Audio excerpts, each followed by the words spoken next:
All right, so the Trophy Wife channel came on my recommendations, and now it's ISIS channel, but it came on my recommendations, and I thought it was one of those videos that people do with a lot of TikTok stitching, and they were just going to share different stories of them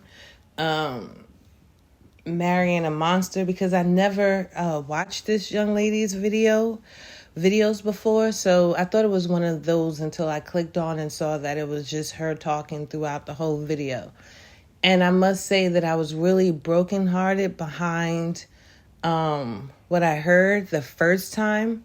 But it wasn't until I dug deeper in the videos that I realized it's extremely unfortunate for the young girls. But unfortunately, it's common, especially, and this may sound a bit harsh, but we gotta face the real cruel reality. When you have a parent who thinks that beauty is going to make the world bow down to them, and that they are immune to hurt and BS, yet they get hurt the most. But in their mind, they don't see it that way. So you have this young lady, and I watched a couple other of her videos, and she relies on her beauty. She's very pretty, but she relies on her beauty to get the man, the trophy, to become a trophy wife. So she talks about her looks and how she's a catch, and how she shouldn't have to worry about other women, and how, to get men to chase and to beg and to fall in love because of your beauty, and he needs to see that there's no other competition and that no one looks better than you, and so on, in so many words. This is what this young lady is saying. And I really am sick and tired of this rhetoric. I'm tired of these women thinking that their beauty is going to get them the man of their dreams, to treat them like they are the man of their dreams. Yet instead, they're becoming baby mothers by the dozens. And the funny thing is, they talk down on other women, maybe women who are not as exotic or don't have the fair skin or the hair, but a lot of those other women are married, and most of them are happily married because they're relying more than beauty to get them through life. See, they understand that it's more than the surface. Like, you could be beautiful on the outside and be dense and dull on the inside. So the whole thing that beauty is in the eye of the beholder goes a long way, because someone can see you for the inside of you, right? And then just so happen to look on the outside and say, wow, I really love this person. Like, I'm really connecting with this person. This is my person. And we don't talk about meeting people that way. We talk about creating profiles and putting your best pictures on there, and meeting someone and instantly creating a relationship and a family without doing any type of deep diving, deep digging, right? We don't get a chance to look on the inside and recognize the outside. We look on the outside and we think that's it. But it's the person on the inside that hurts us the most, because it was the person on the inside of this man that made him do that to these two young girls. It wasn't his outside appearance. That never changed. If you was attracted to him before, maybe you not as much because of his actions, but whatever attracted to you to him, whether it was his physique or his appearance, that never changed. It's still the same. And what's inside him and who he is, it never changed either. But you never got to know that inside person because all you did was based on profiles. And it seemed like there was some conversations and dating and getting to know each other. I didn't really hear her talk a lot about family time and the outside family, like aunts and uncles. She speaks a lot about her sisters, but it just seems like it was a lot of game that she was giving and how to meet a guy. And a lot of women are thinking that it has everything to do with the looks, and you will get hurt. You will definitely get hurt if you think that your looks is going to get you the cream of the crop without you doing any deep diving into these men before you get involved with them, whether you have children or not. You can't think that just because you're beautiful that these men are going to change the inner self of them and to treat you like you are a trophy wife. If they have sick ways before they met you, your beauty is not going to change their sick ways. They're still sick. Okay? Now, this lady spoke about how they met, what she did to get married. I didn't hear anything about God. I didn't hear anything about praying. I didn't hear anything about fasting. I didn't hear anything about celibacy. You know, she walked into this relationship with a couple of children. I didn't hear anything about the relationship with their fathers. And I can understand her just keeping her personal business out of it and really just trying to help women to get to the place where she was or is. But even in this recent video, you realize that she wasn't even where she said she was. While she's telling you to bear these things and to have these things and to, sometimes maybe compromise and, to G-check yourself, make sure, because she basically, the things that she was saying to you through the camera, she was saying to herself. So all of that, sometimes I ask myself, am I good enough? But I know I'm good enough. I know I am the one. This is conversations that she is having with herself in real time. So her relationship is the same like ours in so many ways, with the doubts and the fears and the questions and whatever. But again, I didn't hear anything about God. I didn't hear anything about us going to church. I didn't hear anything about us waiting. It was just them two thinking and going. No one, did you meet his parents? Did he meet yours? Did you meet his friends? Because some friends will put you on game like, hey, that is not the one. Sometimes they lie. Sometimes you can read in between the lines. Was there any vetting done before you moved in together? As they were talking and dating, she was entertaining other guys. I know that dating is, not always the right thing to do. Sometimes you just have to stay to yourself. Find one person, focus on that person. If it works out, it does. If it doesn't, but there's people that date multiple people at a time. Whatever works for you, work. Whether you have kids or not, I feel like it's slippery slope. You got to really, really tiptoe into this dating field, especially when you have younger children, especially because it's just more responsibility.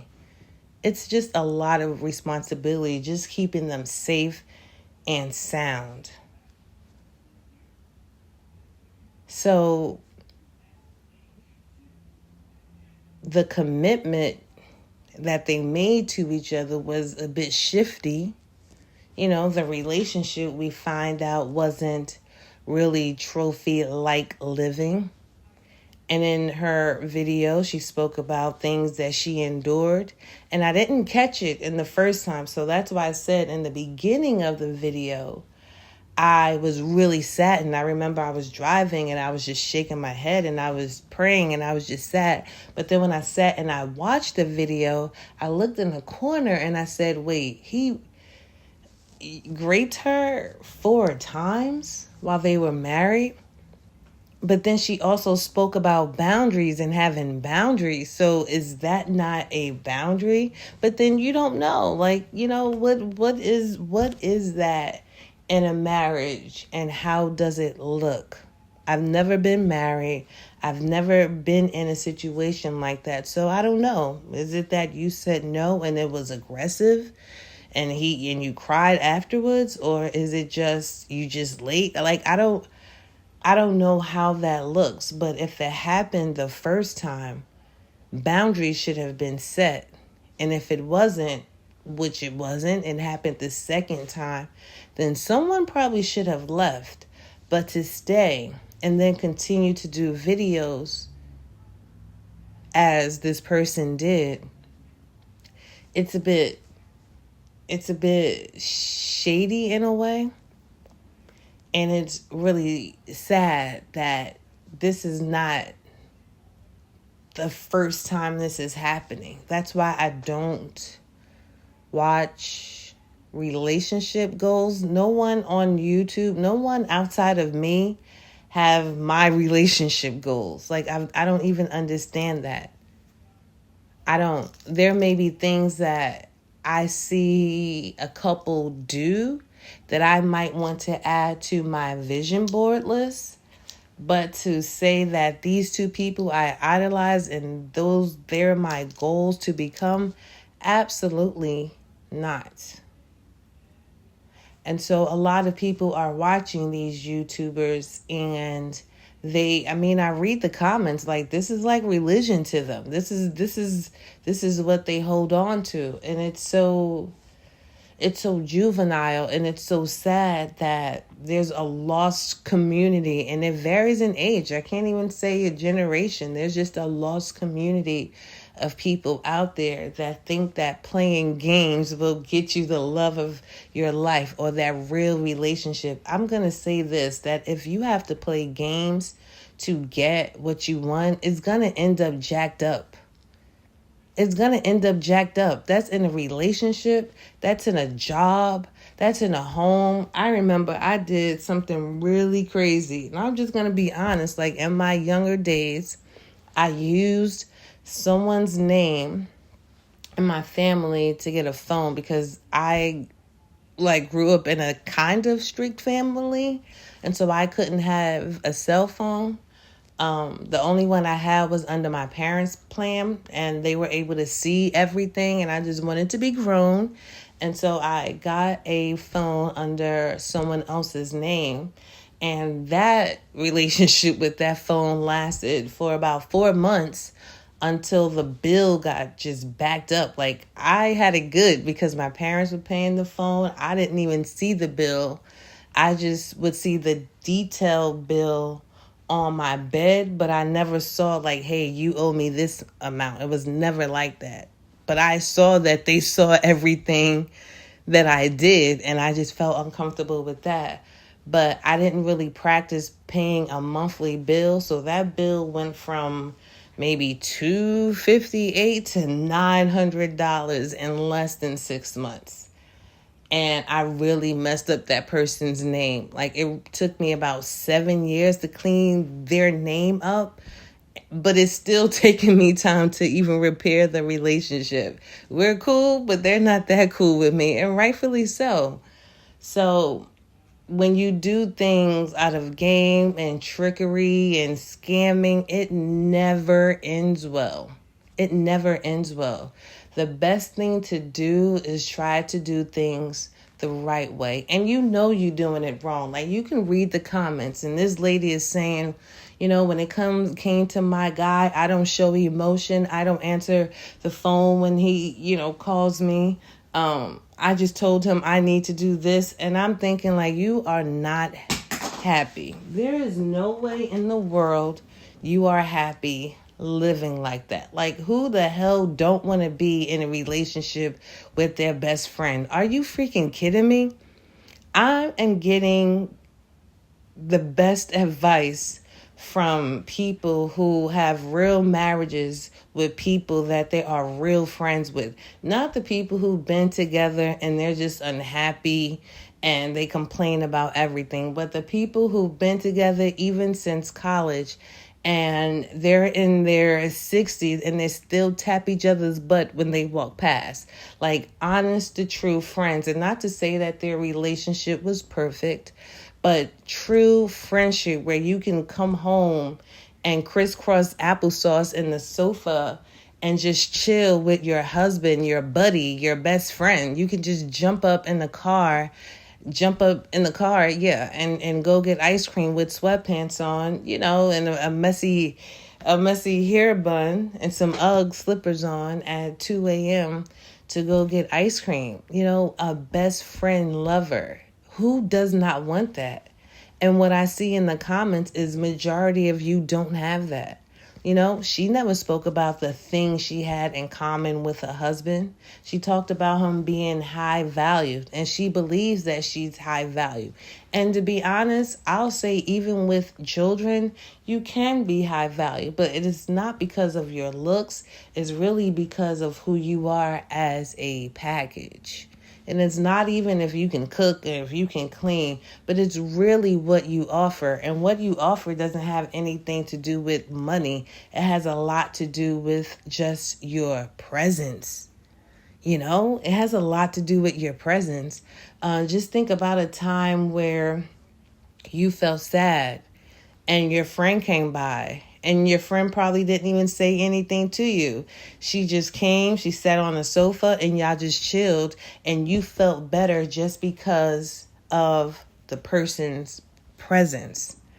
And that's what you bring, and that's what you want to bring to the relationship. You want someone to feel better just because you're present. And vice versa. I like when I see those videos of them showing their spouse's face until they see them and they lit up. And it's like, yes, friends, happiness. This is my person. Who does not want that? Now, and if I could put a goal in my relationship vision board, that would be my goal, for him to light up when he sees me and for me to light up when I see him. I want that type of energy, right? So I don't really get that type of vibe in the comments. And I really didn't hear her talk about things in common. Like, what did you guys do on your date? Like, do you both go to the gym? Are you both in finance? And are you both in home decor? It seems like they have a decent looking home, Like, what things do you have in common? Do you like the same music? Do you like the same foods, the same restaurants? Do you have the same jokes? Can you work together? Like, can you run a business together? Right? Like, what do you have in common? Who wants to be in a relationship? I don't even want to work in a space that I don't have things in common with. Like, if I'm taking a job, it's because I have some commonalities with that job, right? Like, if I am a librarian and I went to school to become a librarian, there's things in my resume that is going to be in common with the requirements and the qualifications of this job, of this place. So that's one commonality, right? It's a difference if I have a degree to be a bus driver, and I'm working in a library. Like, that's two different things. But my resume has something in common with this job, which is why I am here. I've never applied for a job that did not match my resume. And I'm sure you never applied for a job that did not match your resume. And even if you never did the job before, I know you. You my cousin. I'm the same way. We tweak and twerk our resume to fit that job. I've never been a cashier. Like, I've never worked in a boutique, but when I wanted to work in retail, I finessed a little resume together and I submitted it to this retail place, right? We will not submit a resume to a job that did not match. So we just don't do that. It just doesn't make sense. So why do we do it in our relationships? We do that a lot. Like, we find ourselves with people that we have nothing in common with. And again, it will never end well.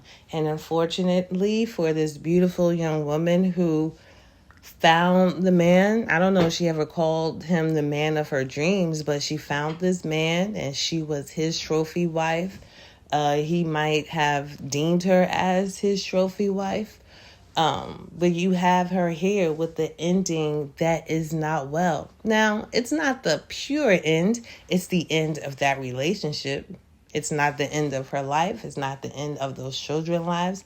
They have a long journey to go, but it's definitely the end of that. And what I'm saying is that the ending is never well. Now, whether they go back and forth is none of my business. But even the back and forth is not going to end well. Even if they live, get back together and try to live happily ever after, it never ends well. If you don't do things right, it will not end well.